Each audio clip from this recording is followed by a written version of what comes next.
ಎಲ್ಲರಿಗೂ ನಮಸ್ಕಾರ. ಈ ದಿನ ನಾನು 11ರಿಂದ 15ರವರೆಗೆ ಶ್ಲೋಕಗಳನ್ನ ಹೇಳ್ತಾ ಇದ್ದೀನಿ.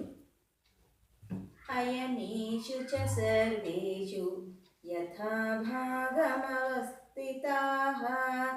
ಭೀಷ್ಮಮೇವಾಭಿರಕ್ಷन्तು ಭವಂತಃ ಸರ್ವ ಏವ ಹಿ ತಸ್ಯ ಸಂಜನಯನ್ ಹರ್ಷಂ ಕುರುರುದ್ಧ ಪಿತಾಮಹಃ ಸಿಂಹನಾದಂ ವಿನದ್ಯೋಚ್ಚೈಃ ಶಂಖಂ ದದ್ಮೌ ಪ್ರತಾಪವಾನ್ ತತಃ ಶಂಖಾಶ್ಚ ಭೇರ್ಯಶ್ಚ ಪಣವಾನಕಗೋಮುಖಾಃ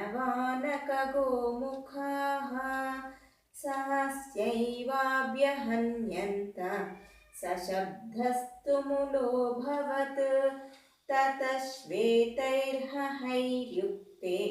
महति स्यन्धने स्थितौ माधवः पाण्डवश्चैव दिव्यौ शङ्खौ प्रदध्मतुः पाञ्चजन्यं ऋषिकेशो देवदत्तं धनञ्जयः प्रौन्द्रं दद्मौ महाशङ्खं भीमकर्मा रुकोदरः